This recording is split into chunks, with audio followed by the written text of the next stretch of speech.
passage, n'hésitez pas à vous abonner, liker et commenter, c'est le meilleur moyen de me soutenir et ça fera plaisir à tonton.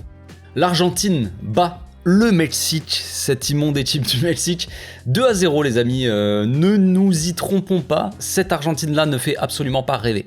Évidemment, Lionel Andrés Messi, de son nom complet, c'est encore lui de lui qui est venu la lumière, évidemment dans ce match-là, qui d'autre que Messi peut allumer la lumière? Personne, visiblement, personne.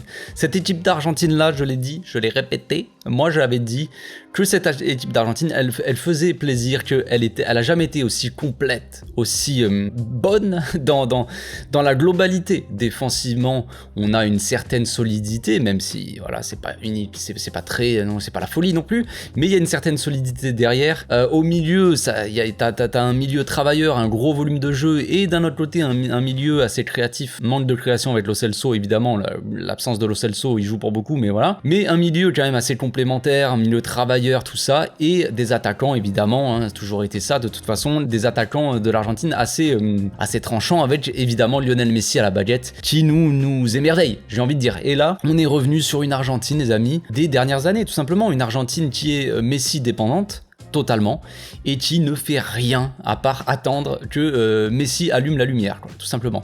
Et Messi, il a appuyé sur le bouton. Il a appuyé sur le bouton, évidemment, à la 64e minute, deuxième mi-temps, les amis. Cette première mi-temps-là, elle est infâme, elle est infecte. Elle est immonde, elle est à vomir. Aucun milieu créateur, rien, nada. Lionel Scaloni qui nous a sorti un milieu de terrain, encore une fois, digne des plus grands assassins du football. Guido Rodriguez.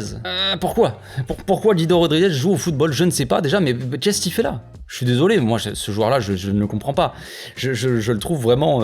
il a rien, quoi. Je veux dire, défensivement, ok, il t'apporte une certaine solidité défensive, on va dire, mais c'est pas ce qui manque à cette équipe d'Argentine en soi. Face à une équipe du Mexique qui ne joue pas au football, hein, qui propose rien. Hein. On va pas se mentir, l'équipe du Mexique, elle ne fait rien, à part défendre, déboucher, en fait, découper tout le monde, tout ça, et essayer de partir en contre à un ou deux joueurs, tu vois. Elle fait rien, t'as pas besoin de... Tu peux jouer à 2-3 défenseurs, frère.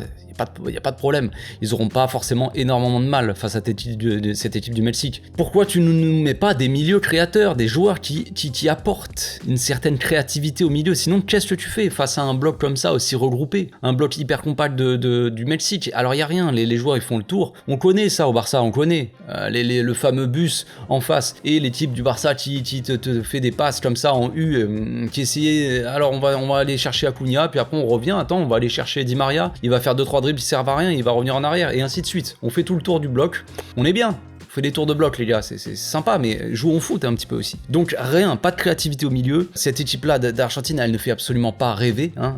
Donc l'équipe, elle rentre à la mi-temps sur un score de 0-0, assez logique. Tu te dis, là tu sors de cette mi-temps-là, tu regardes la première mi-temps, tu te dis, l'Argentine, en fait, ils vont rentrer chez eux.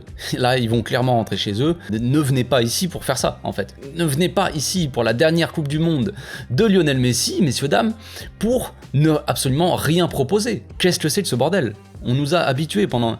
Ça fait quelques temps quand même, avec la Copa América, tout ça, ils nous ont habitués à mieux, l'Argentine. Avant c'était la Messi dépendance, il n'y avait rien autour, les joueurs ne bougeaient pas, ils regardaient Messi, vas-y frère, on a vu plein de vidéos de toi où tu driblais tout le monde au Barça, montre-nous ce que tu sais faire. Bah ouais, mais toi aussi tu peux jouer. Et on avait perdu cette habitude-là, on avait une Argentine qui jouait aussi autour de Messi quand même, qui savait un minimum jouer, et là il y avait nada. Il y avait nada. L'Argentine était obligée de gagner parce que faisait match nul ou quoi, c'était une catastrophe. Une catastrophe, comment veux-tu après te qualifier, tout ça, c'est vraiment, ça aurait été catastrophique. Et finalement, voilà, hein, la lumière est venue toujours de la même personne. Évidemment, sur la pseudo seule occasion du match, l'Argentine, les gars, en première mi-temps, énormément de possession de ballon, hein, de balles, 67% de possession pour l'Argentine, une frappe, 0 cadré, 3 frappes pour le Mexique, une cadrée, genre génial. Alors là, tu te dis, mais qu'est-ce qu'ils font les mecs? Ils gardent le ballon, possession stérile hein, complètement, avec on fait des tours de bloc, on a compris. Et en deuxième mi-temps, la possession s'est totalement équilibrée en soi, mais bizarrement, beaucoup plus de frappes pour l'Argentine et beaucoup moins pour le Mexique. 4 frappes pour l'Argentine, 2 cadrés, les 2 buts au final, hein, 2 tirs cadrés, 2 buts, mais bon bref, et 1 tir, 0 cadré pour le Mexique. Donc on voit bien que cette équipe d'Argentine là, quand elle a le ballon, quand elle a une forte possession et qu'elle est devant un bloc comme ça aussi regroupé, elle n'y arrive pas, en tout cas pas avec ces joueurs-là. Pas avec ce joueur-là, ils y arrivent pas, il n'y a pas de création au milieu, il n'y a rien, il n'y a pas de décalage, de petits jeux, de petites combinaisons dans les espaces, il n'y a pas. Très compliqué, il y avait des solutions face à l'Arabie Saoudite parce que le bloc était très haut, donc il y avait des solutions pour jouer dans le dos de la défense, chaque fois il y avait des hors-jeux, tout ça. Là, le bloc du Mexique, il était quand même beaucoup plus bas, donc difficile de jouer en profondeur, tout ça. Il fallait des joueurs qui font la différence dans les petits espaces, qui dribblent et qui combinent, tout ça. Et là, du mouvement, tout simplement, du mouvement. Et là, il y avait rien du tout. Nada. Donc heureusement, voilà, comme je l'ai dit, Messi a trouvé la solution sur la seule pseudo-occasion, il se retrouve avec le ballon, on sait même pas pourquoi il tente la frappe, et là, but. T'es là, ok, il y a but, donc ok, donc apparemment ils peuvent marquer, c'est génial. Donc moi, j'ai même pas... Le but ne m'a absolument rien fait, hein, perso, les gars. Moi, j'ai vu le but, ok, c'est cool, ils ont marqué un but, encore heureux. Qu'est-ce que vous faites? Déjà, vous êtes deuxième de votre groupe, c'est déjà beau que tu marques un but, hein. Enfin, au bout d'un moment, quand même, je veux dire, cette équipe d'Argentine, on peut se permettre d'en attendre quand même un petit peu plus, hein, les gars. Et au final, la lumière est venue, la deuxième lumière de cette équipe-là, c'est évidemment le jeune Enzo Fernandez qui est assez...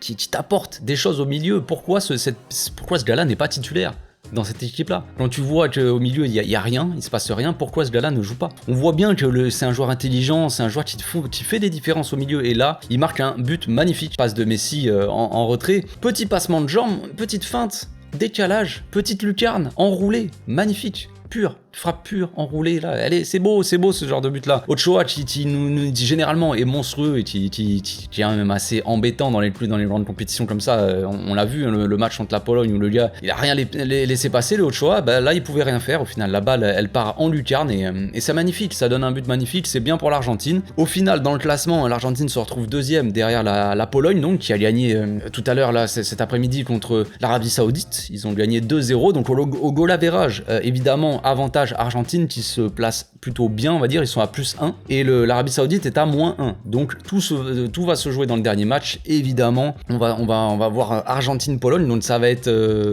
complexe. Au final, il y a moyen que soit l'Argentine, soit la Pologne ne passent pas. Est-ce que l'Arabie Saoudite va réussir à battre le Mexique ou est-ce qu'il va y avoir un vieux 0-0 tout pourri? Parce que franchement, vu comment joue le Mexique, c'est très probable qu'il y ait un 0-0. Juste, eux, ils viennent pas pour gagner, ils viennent pour faire des matchs nuls. Enfin, c'est tout. Ils viennent juste pour poser le bus et c'est tout. Donc possible qu'il y ait un 0-0 pour l'Arabie Saoudite et que, peu importe le résultat du coup, s'il y a une petite défaite de l'Argentine ou même un match nul de l'Argentine, peut-être qu'ils vont passer.